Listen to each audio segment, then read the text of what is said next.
Hi guys, welcome to our channel Swipe to Learn. Welcome to the Python series and OOPS concepts. In the previous video, we have already discussed about the abstraction and polymorphism. Now we are back with another video. We'll be discussing about inheritance and encapsulation in this video. As you all know, these four are the fundamental concepts of OOPS and we'll be diving into these two concepts in detail. As you all know, inheritance. As the definition states, inheritance allows a child class to acquire the properties and methods of the parent class. So, for example, a class A, which consists of some properties P1 and P2. A class B consists of properties P3. If you want to access the property of PA, those are like P1 and P2, you can't access in class B because we haven't defined P1 or P2 here, right? If you inherit this class B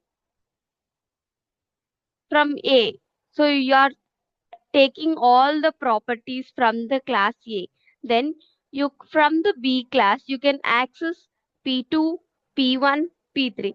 Instead of writing P1, P2 again, you can access them, right? So this is called as inheritance.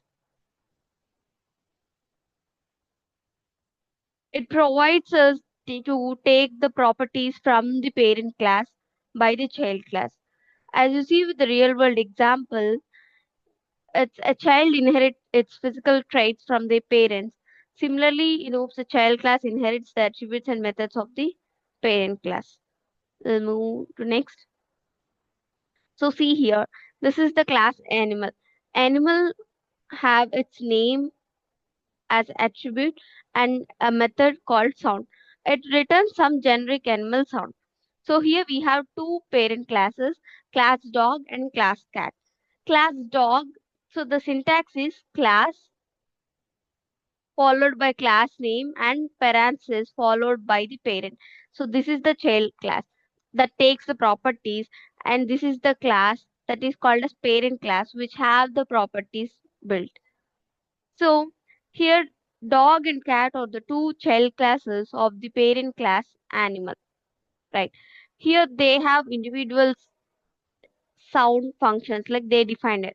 So whenever you create dog, cat objects, now it takes the parenthesis, right?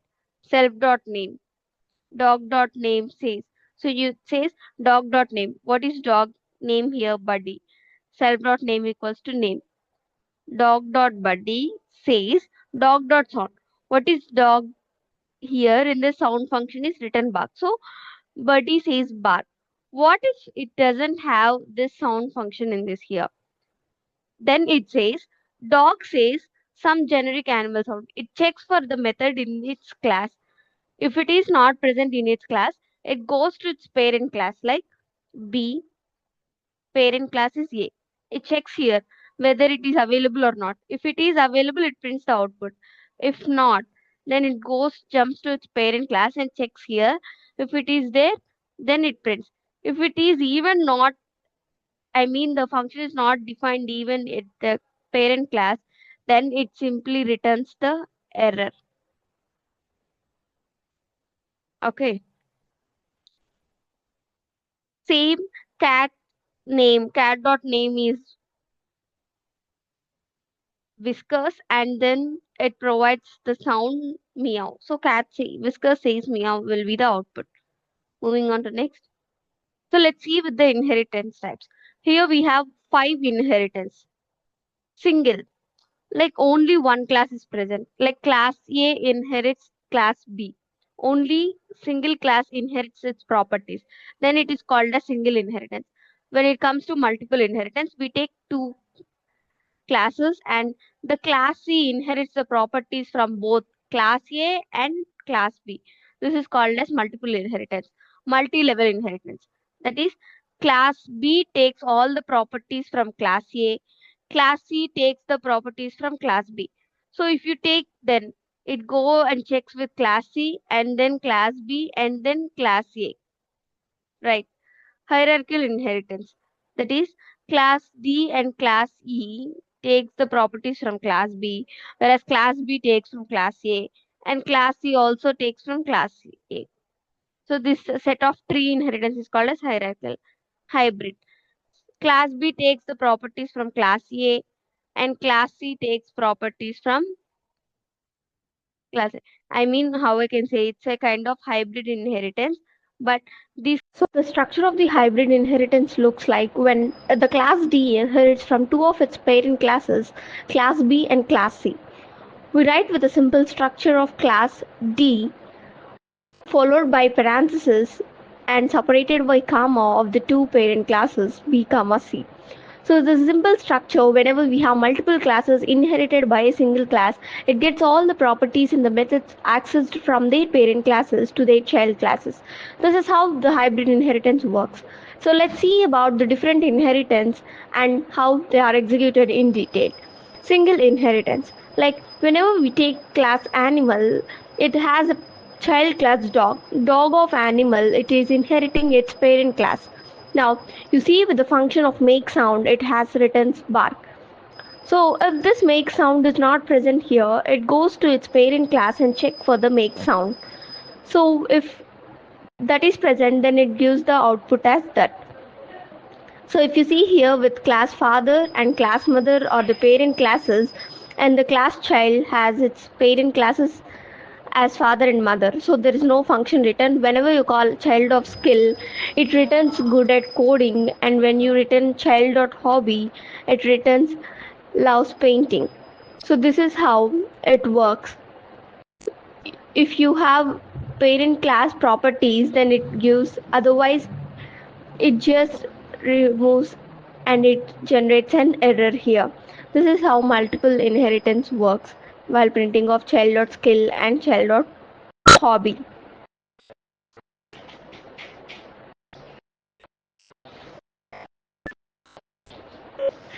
Now we'll see with the next type of inheritance. You can also see, like, if it is just go with the father, if it is not present in father, it goes with the mother and checks with the mother. Now let's go with the multi-level inheritance. Whenever you go with multi-level inheritance, we have grandparents, parents. So parent inherits from grandparent, and this parent is a parent class for another child class. So like multiple classes inherit at the time of multi-level inheritance. Whenever it calls for child or family name, it checks in the class child. If it is not present in the class child, it goes to its parent class called parent. So it checks for the parent trait. It's not present in the parent trait. Then the parent class is inherited by grandparent, and this grandparent is inherited by from this. Okay, like that it goes on checking. Now we go with the hierarchical inheritance. It is like different classes inherit from different properties. Like if you see the class is vehicle, from vehicle we have inherited two classes, class car and class bike. See, v vehicle, it takes from class. So whatever it properties, first it checks with the respective class and then its parent class. Even if not present, it goes with other super parent class it has any. So if you call for car dot wheels, it checks in car class car, and if you go with bike dot wheels, it checks in class bike. If it is for vehicle, it gives use for transport. If it is for the car, it gives as has four vehicles, right? This is how hierarchical inheritance works. Now we are done with the different kinds of inheritance and we use. Same will go with the hybrid inheritance. It takes with multiple classes and how they are executed. Right. Now let's move on to encapsulation. Encapsulation hides the internal details of the class and restricts the access. Example goes with the ATM pin security.